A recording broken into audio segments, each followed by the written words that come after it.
Hello guys, welcome to my channel, My Graphic Studios. This channel is about tutorials based on Adobe softwares like Photoshop, Animate CC, Illustrator, After Effects, etc. Okay, let's get into the video.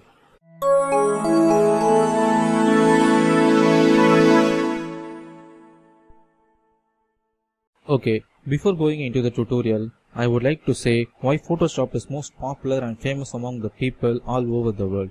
Why Photoshop is popular? Photoshop is popular because it is a user-friendly software and all the tools and options we require to edit the photographs are arranged inside the interface without meshing. Anything can done using Adobe Photoshop. Adobe Photoshop can do various functions like image editing, color corrections, digital painting, restoration, retouching, web designing, animation, video editing, poster or advertisement, and visual effects.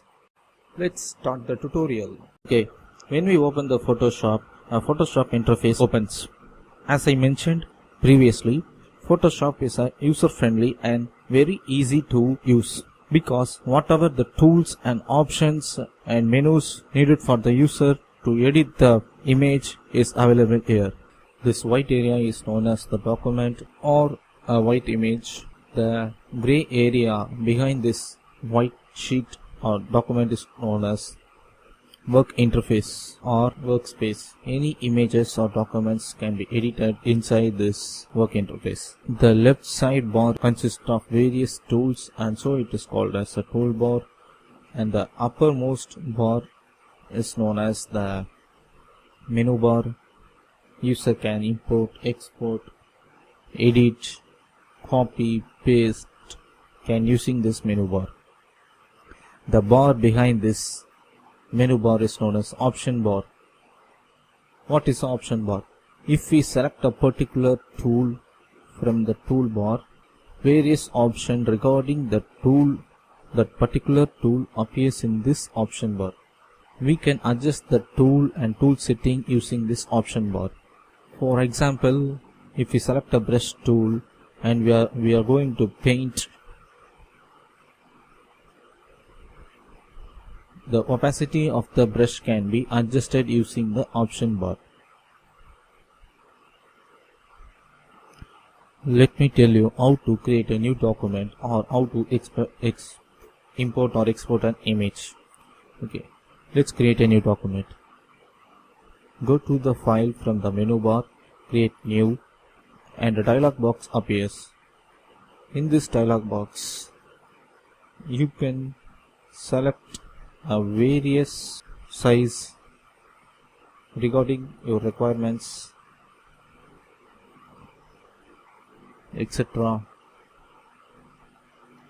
You can adjust the size and dimensions using width and height area. Mostly you should fix it as a pixel, because pixel is the most important in image. Let me create the new document. A new document is created at a particular dimensions as we entered.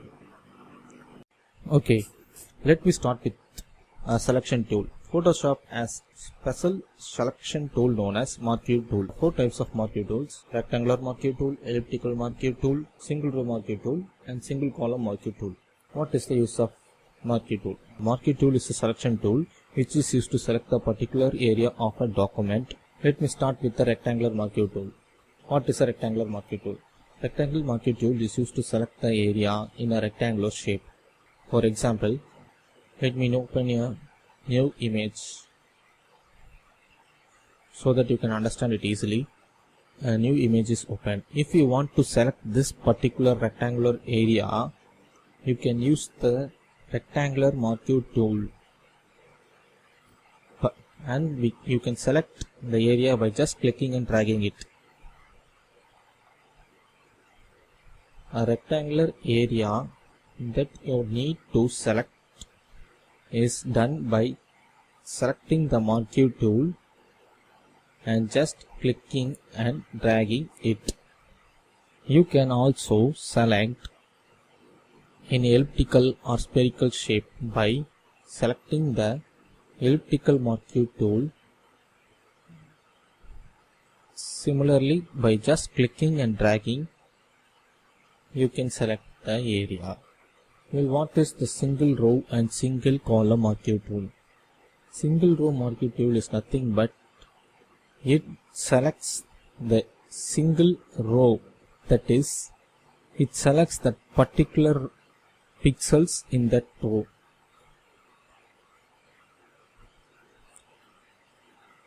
It just selected that particular pixels, the 210 pixels which is in that row. Similarly, single column marquee tool selects the pixels which is in that column. That is the use of single column marquee tool and single row marquee tool. Okay, if you want to move a particular area from an image to another image, you can just select the area by using a rectangular or elliptical marquee tool, and using the move tool.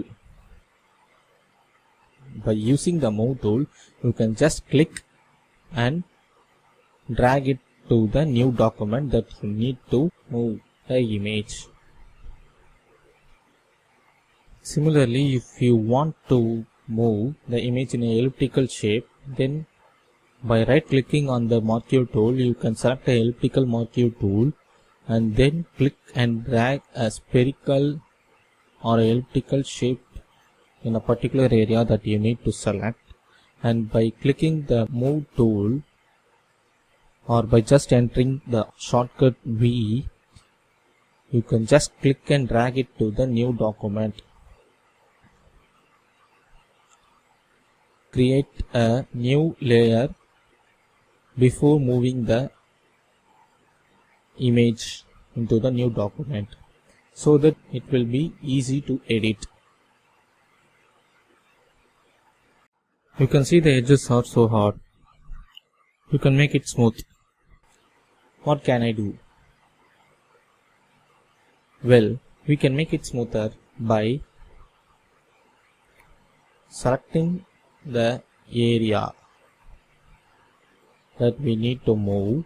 By entering the Shift F6 button, a feather dialog box pops out. Feather radius defines how much smooth the edges should be. The feather radius depends upon the distance between the main object and the selection line. If the area between the selection and the main object is maximum, then the feather radius will be maximum. If the area between the selection line and the object is minimum, feather radius will be minimum. Here there is a certain distance between a object and the selection line, so I'll enter the feather radius as 25. Now by just entering V or selecting the move tool, just click and drag it to the new document that you need to move it. Now see, the edges are smooth, that is faded out. Before moving the selected area to a new document, kindly create a new layer so that it is easy for the user to edit. That's it. We have successfully completed the first day tutorial. Let me meet you with another exciting tutorial. Until then, stay tuned with My Graphics Studios.